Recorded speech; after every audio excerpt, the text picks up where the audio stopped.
Good morning, ladies and gentlemen, and welcome to U.S. History Through Film.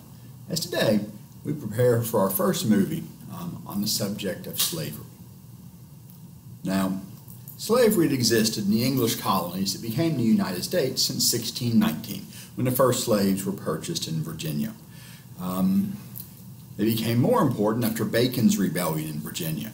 Made people worry that indentured servants who got their freedom after 7 years might be a threat to social stability as they wanted land and opportunity for themselves. Slaves, of course, would never get their freedom or be able to demand equality. Furthermore, after South Carolina was colonized by sugar plantation owners from the Caribbean in the late 1600s, slavery became even more important. And not just in the South, as slavery could be found in all 13 of the original colonies. Although in different places, slaves worked in different ways. Most, of course, worked in agriculture. In New York, some slaves grew foods on the vast estates of the patroons of the Hudson River Valley. In the Chesapeake region of Virginia and Maryland, slaves grew tobacco. And in the Deep South in the colonial period, they grew rice. Later, cotton as well. But others were craftsmen, carpenters, blacksmiths,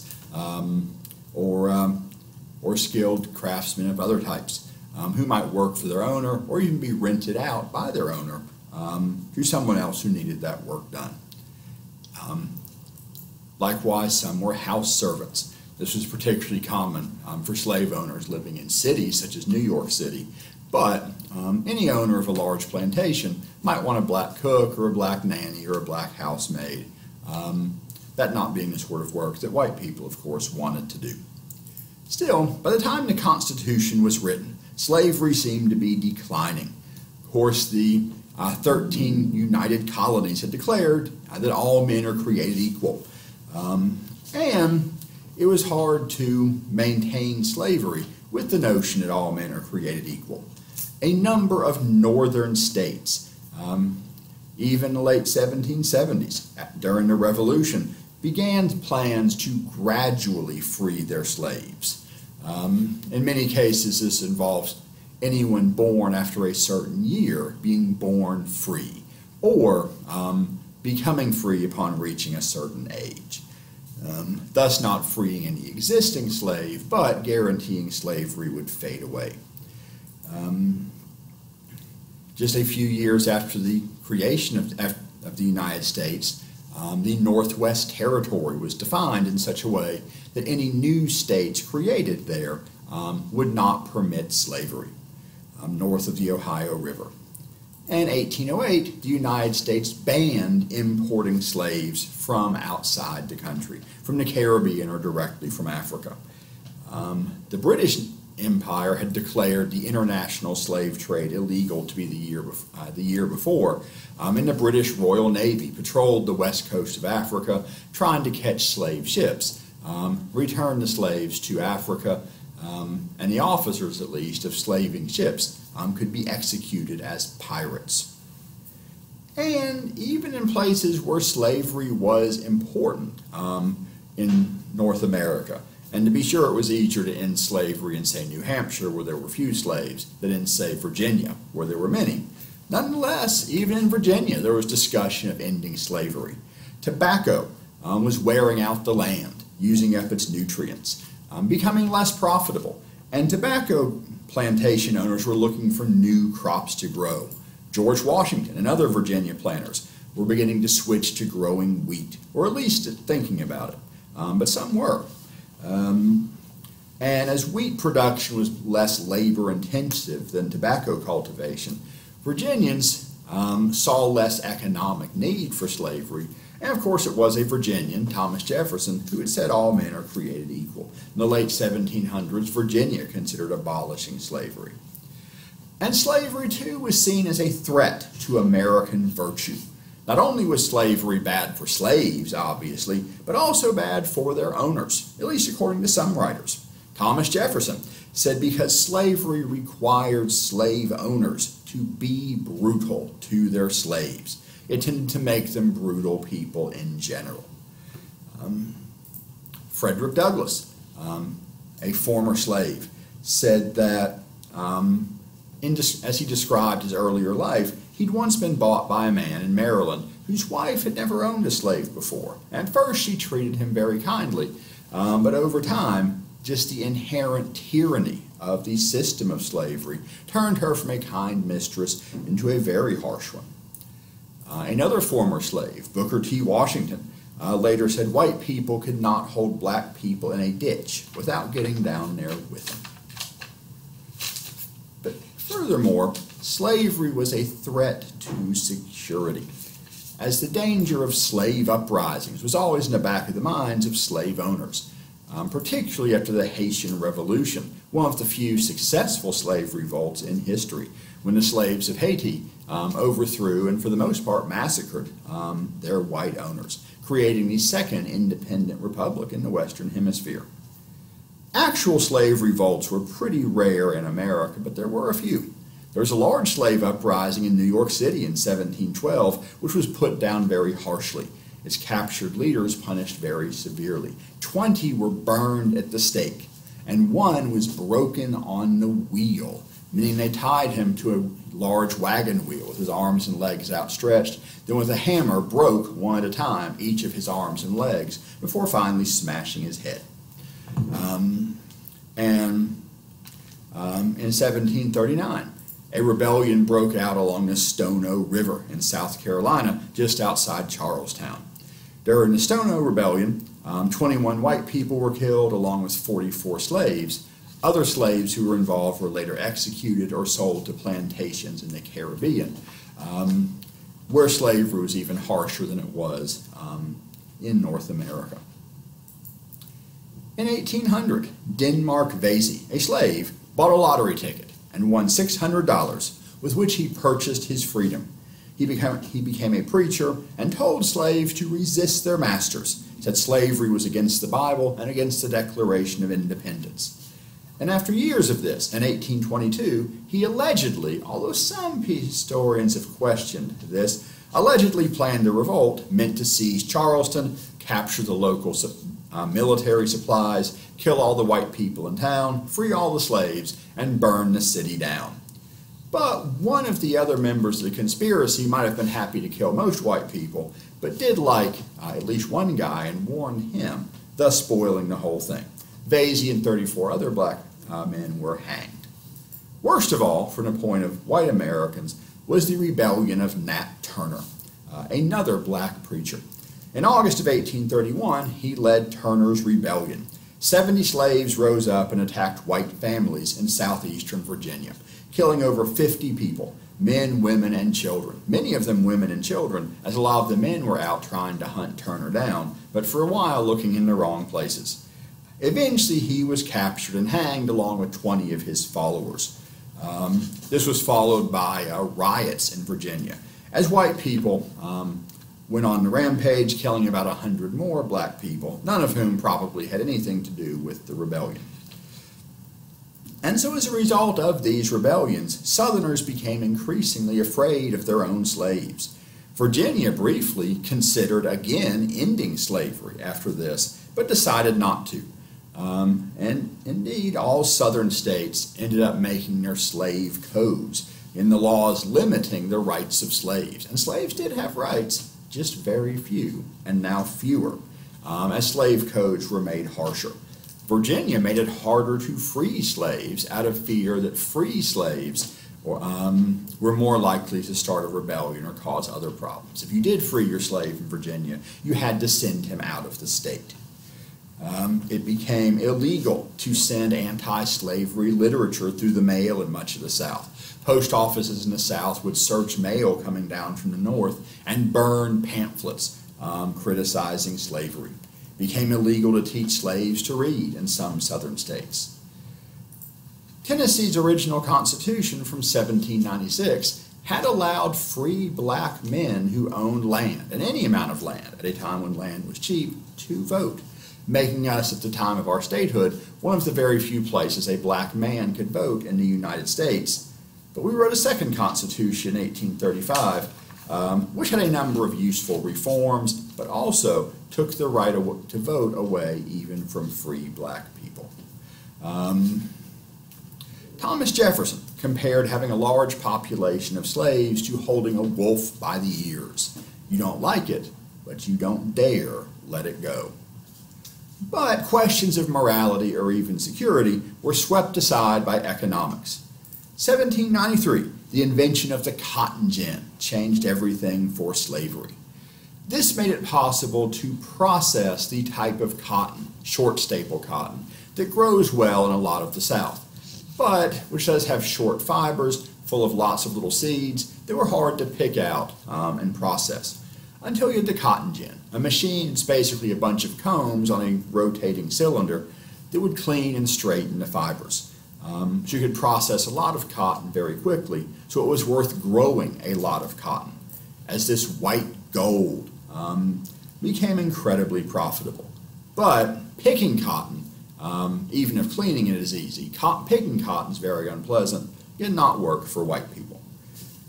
Southerners called it white gold. Indeed, some believed it gave the South so much economic power that they could make demands of the North and even of Britain, which bought a lot of Southern cotton too.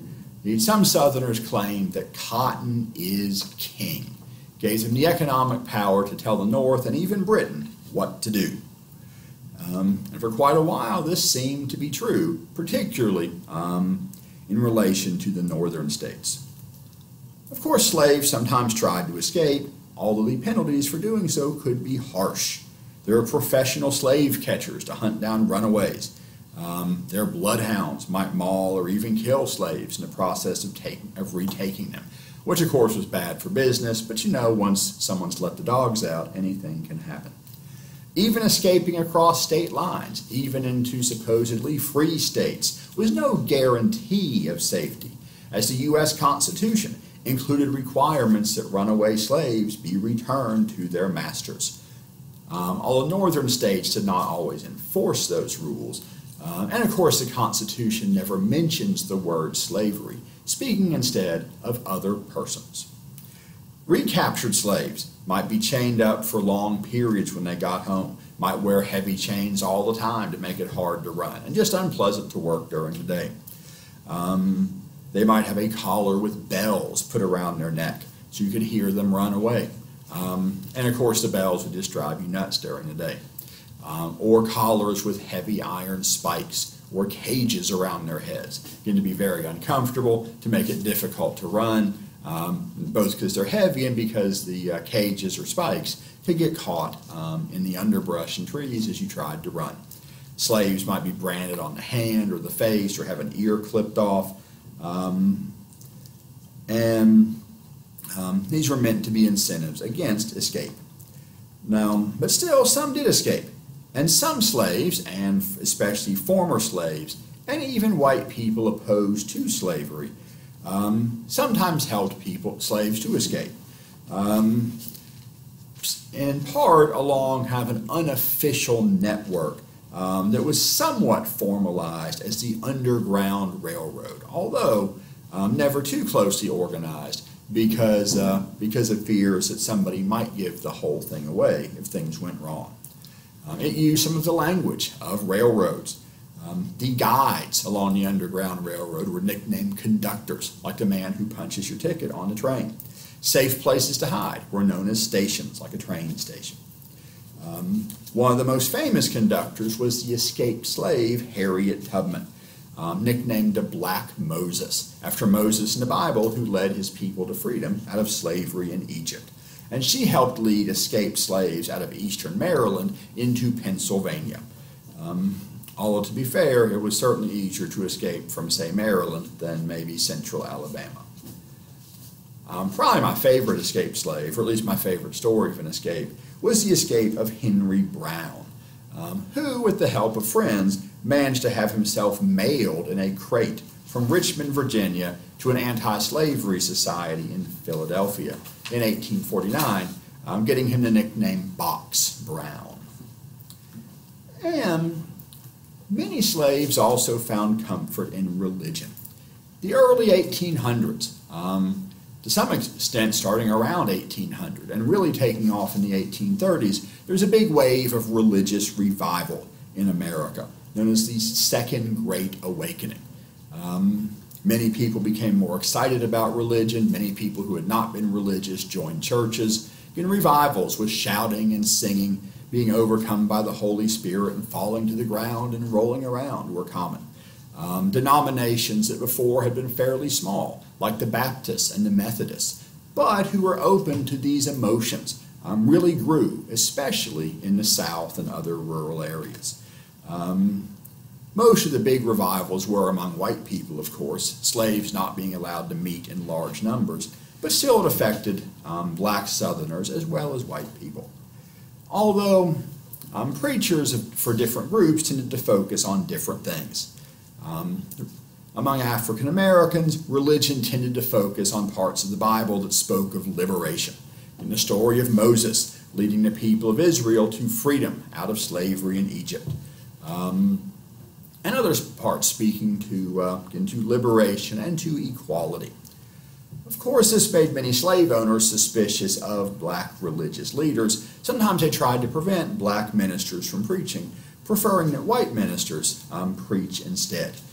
Because while there are parts of the Bible clearly against slavery, there are a number of places in the Old Testament where laws enforce slavery. Even parts of the New Testament that seem to do so. Ephesians 6:5, for example, has St. Paul saying, "Slaves, obey your masters." Again, a more popular verse for slave owners than for slaves. And again, many worried that black preachers might lead slave revolts. Nat Turner had been a preacher. Denmark Vesey had supposedly organized his revolt through his church. But for many white Americans, the Second Great Awakening increased their opposition to slavery, or turned them into opponents of slavery. Even some slave owners freed their slaves and became anti-slavery activists. Not many, but some. And they, being inspired by religion, considered that all men and women are brothers and sisters in Christ, and wondered how they could enslave their brothers and sisters. And the anti-slavery movement did have members in the South. In 1819, Elihu Embree, a Quaker living in Jonesboro, Tennessee, began to publish the nation's first dedicated anti-slavery newspaper, which at first he called the Manumission Intelligencer. Manumission meaning to voluntarily free your slaves. That's a long title, though. He later renamed it the Emancipator. And to emancipate slaves is to free them. So while we think of the anti-slavery movement as being in the North, and it primarily was, the first dedicated anti-slavery newspapers were in East Tennessee. And first the Manumission Intelligencer in Jonesboro in 1819. In 1822, Benjamin Lundy, another Quaker living in Greenville, Tennessee, began to publish the Genius of Universal Emancipation. Indeed, East Tennessee was relatively friendly to the anti-slavery movement. Many people were too poor to own slaves and resented the economic and political power of the big slave owners of Middle and West Tennessee. There certainly were plenty of slave owners in East Tennessee, but there also were stations and conductors on the Underground Railroad, more than in most parts of the South. Furthermore, these were rare and became rarer because after Turner's Rebellion led to increased fear in the South, there's also growing resentment against the anti-slavery movement in the North, which some came to see as too intrusive, maybe too bossy, all these Yankees telling Southerners what to do, and likely to start future uprisings. As the anti-slavery movement in the North, although still a minority and somewhat radical movement, was growing. On New Year's Day, 1831, a few months before Turner's Rebellion, William Lloyd Garrison in Boston published the first issue of the Liberator, a dedicated and uncompromising anti-slavery newspaper. Again, when Turner's Rebellion broke out later that year, some Southerners blamed Garrison for provoking it. The state of Georgia offered a $5,000 reward, probably about $500,000 in today's money, for the arrest of Garrison and his conviction for inciting murder. He was attacked many times over the course of his career, sometimes barely escaping with his life. Indeed, many of these attacks would come from Northerners who had no particular interest in equal rights and felt that people like Garrison were just stirring up trouble between North and South, endangering the Union. And particularly because some, like Garrison, went pretty far. Garrison himself went so far as to call the United States Constitution a covenant with death and an agreement with hell, because it protected slavery, even if it did not include the word slave. In 1833, William Lloyd Garrison helped to found the American Anti-Slavery Society, along with Wendell Phillips from Boston, a man known as Abolition's Golden Trumpet, because he spoke out so loudly and so well against slavery. Indeed, he hated slavery so much, he refused to eat sugar, because sugarcane was so often grown by slaves. He refused to wear cotton cloth, because, of course, cotton was grown by slaves. Kind of a vegan for slavery. Angelina and Sarah Grimke were sisters from South Carolina, two Quakers, although they eventually moved north. Early in their lives in South Carolina, they were exposed to slavery, and over time came to see it as the very cruel institution it was. And they became very prominent members of the anti-slavery movement. At first quietly opposing slavery in South Carolina, later having to move north when too many people realized what they stood for in the South. They were very prominent public speakers and writers against slavery, also involved in the women's movement, although most women who wanted greater civil rights focused on the anti-slavery movement for now, feeling that being a slave was even worse than being a woman. But the most powerful spokesmen and spokeswomen for the anti-slavery cause were former slaves, because those who were powerful public speakers or great writers helped to disprove the claim that black people were not as smart as white people. One of the justifications for slavery was the claim that black people were not smart enough to govern themselves. But a black person who spoke well or who wrote well helped to undermine that argument, showing they could be at least the intellectual equals of white people. And one of these former slaves, who was a powerful public speaker, was Sojourner Truth, a slave born in New York State 2 years before that state's gradual emancipation program began. She escaped from slavery in 1826 along with her infant daughter. She later sued to win the freedom of her son, whose owner had tried to sell him to somebody in the South. New York had allowed people to continue owning slaves if they were born before a certain point, but they were not allowed to sell them across state lines. She sued and won, the first time a black woman successfully sued a white man in America. And she was a powerful speaker with a powerful argument, and partly from a woman's point of view. At a time when men spoke of being chivalrous, of protecting women, she said in the South, slave women worked just as hard as men, while also had to worry about the danger of harassment or simply rape from their owners. And she said, why is it that in a society that's supposed to protect women, slave women are treated so badly? Her most famous speech was known as Ain't I a Woman? Although, when this was reprinted across the country, she was depicted as speaking with poor grammar and kind of a southern dialect, which is completely inaccurate. Her English was very good, even though it was her second language. Having been born in rural New York, she had actually grown up speaking Dutch. She certainly had no southern accent, but people expected slaves and former slaves to have a southern accent and bad grammar, and so that's how her speech was reprinted, to meet the expectations of white Northerners.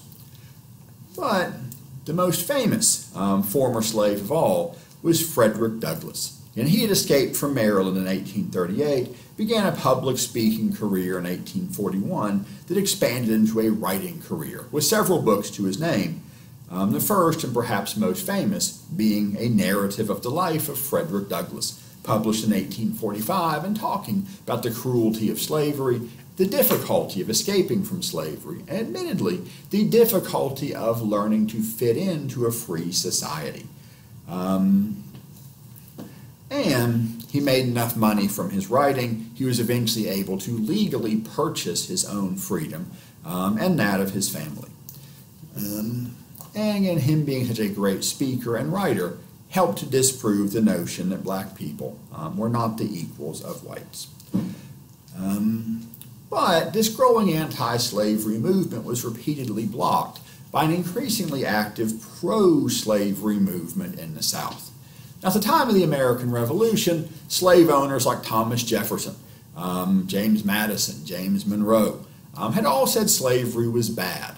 Indeed, James Monroe, a slave-owning Virginian, was one of the founders of the American Colonization Society, a private organization hoping to end slavery and eventually send all former slaves to Africa, founding the country of Liberia in West Africa, with its capital, Monrovia, named for the American James Monroe. But they said slavery was a necessary evil. We were stuck with it. It would be better if we didn't have slavery. It was bad for everyone. But there's so many slaves and we're so dependent on them, it would be hard to free them. They're economically necessary, plus what would we do with them? If they're all free, that's a huge underclass of unskilled, uneducated people. But slavery, they said, was a necessary evil. It's bad, but we're stuck with it for now. But by the 1840s and especially 1850s, and for some earlier, some Southerners began to say otherwise. Not that slavery was a necessary evil, but some began to argue, as John C. Calhoun did, that many in the South once believed it was a moral and political evil. That folly and delusion are gone. We see it now in its true light and regard it as the most safe and stable basis for free institutions in the world. Again, slavery could support an upper class of free men with the time to devote themselves to education, philosophy, and politics. Slavery was not a necessary evil, but a positive good. Good for slave owners and even good for slaves, as slave owners had to protect and feed and clothe and house their slaves, and slaves had been taken out of the savagery of Africa and brought to the civilization of America and enlightened to Christianity.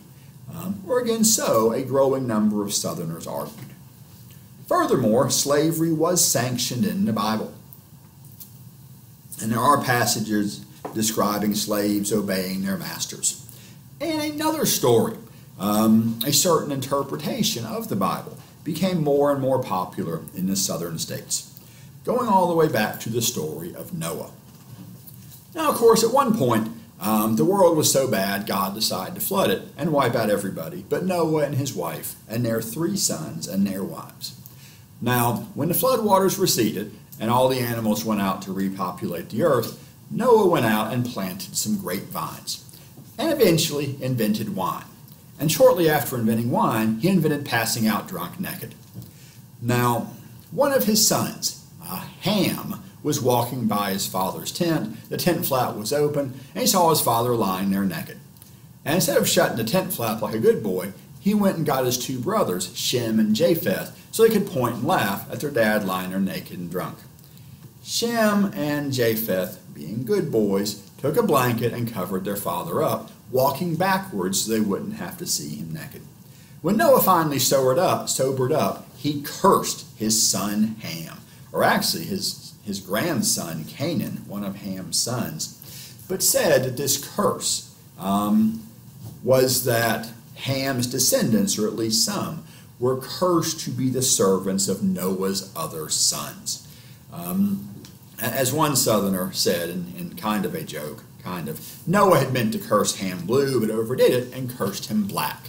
Because Noah's 3 sons, as they repopulated the earth, became the ancestors of all the people in the world. Japheth's descendants becoming Europeans, Shem's descendants becoming Asians, although as people meant that in biblical times, that's more sort of Middle Eastern people.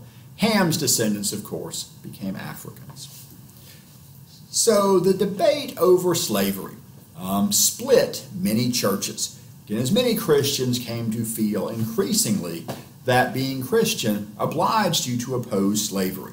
But others found ways to accommodate and even reinforce slavery with their religious beliefs. Again, so many churches split. The Methodists had begun as an anti-slavery group, but over time a number of Southern Methodists came to feel that maybe slavery wasn't so bad. The Baptists split. Even today we have a Southern Baptist church, although in the mid-1990s they did say slavery was in fact wrong. The Presbyterians split, not just over the issue of slavery, but it was the main thing. The most outspoken supporters of slavery came to be known as fire eaters. Some described slavery as the South's peculiar institution, something unique to their region and culture, something that for them at least was necessary and for the best. In 1836, Southerners in the House of Representatives decided the best way to deal with all the debates was to stop having them.